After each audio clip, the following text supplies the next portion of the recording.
Seigneur, sauve-moi de cette abomination! Au nom de Jésus-Christ, je t'ordonne de quitter cette maison. Pasteur, c'est toi qui veux me chasser? Toi-même, tu n'as plus de vie de prière. Ton autel est éteint. Je te chasse, sors de ma maison maintenant. Vraiment, tu ne te rends pas compte que ta parole n'a pas de puissance.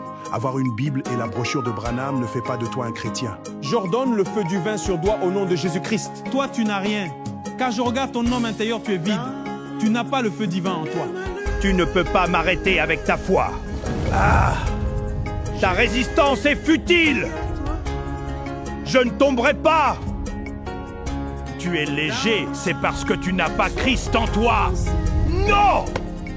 Tu vois, tu tombes. Nous, les sorciers, nous savons qui nous servons. Nous servons Satan et les démons. Et nous connaissons la puissance que nous invoquons. Nous ne jouons pas avec notre engagement.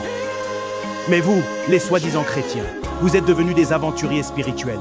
Vous prononcez le nom de Dieu à tout moment. Pourtant, ce Dieu ne vit même pas dans votre cœur. Vous avez transformé la religion en simple morale. Vous pensez que la religion consiste seulement à bien parler, à bien s'habiller?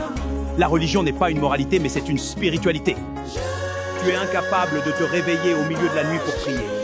Tu aimes le confort, tu roules dans de belles voitures, tu habites de grandes maisons. Fais attention, le monde spirituel n'est pas un jeu. Vous courez derrière l'argent aujourd'hui, mais les disciples de Jésus de l'époque couraient pour délivrer des âmes liées par des démons. Voilà pourquoi ils étaient fouettés, attaqués par le gouvernement de l'époque. Savez-vous pourquoi nous ne nous attaquons pas à des hommes comme vous? Parce que vous ne nous menacez pas. Mais les disciples de Jésus nous ont chassés, ont détruit nos œuvres et ont libéré ceux que nous tenions captifs. C'est pourquoi nous les avons combattus avec acharnement. Comment cela? Vous ne priez pas assez pour ébranler notre influence. Vous ne jeûnez pas. Vous ne conduisez pas les âmes à une véritable repentance. Asseyez-vous. Je ne suis pas venu te faire du mal aujourd'hui. Je suis venu te parler en face. Je t'écoute. Dimanche dernier, dans ton église, tu as déclaré devant toute l'assemblée « Je défie les sorciers au nom de Jésus-Christ ». Oui, je l'ai dit. Je suis désolé, monsieur.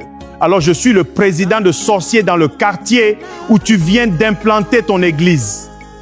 Beaucoup d'entre vous sont pressés de commencer des églises, de devenir pasteurs et de diriger des assemblées. Mais vous n'êtes pas préparés spirituellement. Car ce n'est pas la vitesse qui compte, mais la profondeur de la relation avec Dieu qui compte. Voilà pourquoi les pasteurs des églises de réveil, par manque de la puissance de Dieu, ils commencent à fabriquer leurs propres miracles, montés de toutes pièces. Et vous, les gens du message, qui prétendez suivre le prophète Branham. Le prophète Branham était un homme de prière.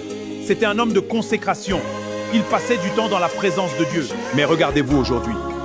Vous êtes plongés dans des débats interminables, des débats doctrinaux sans fin. La guerre des citations est devenue votre occupation principale. Prochainement, si tu nous défies encore, je vais finir avec toi.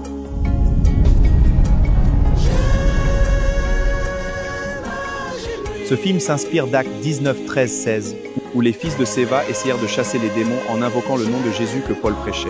Nous avons réalisé ce film pour réveiller les chrétiens qui se sont assoupis spirituellement, ainsi que ceux qui pensent que le diable n'existe pas. Ne vous y trompez pas, Satan est bien réel et il est à l'origine de nombreuses souffrances. Notre objectif n'est pas de susciter la peur, mais d'encourager chacun à revenir à la vigilance, à la prière et à une relation sincère avec Dieu. Car si l'ennemi est réel, la victoire en Jésus-Christ l'est encore davantage.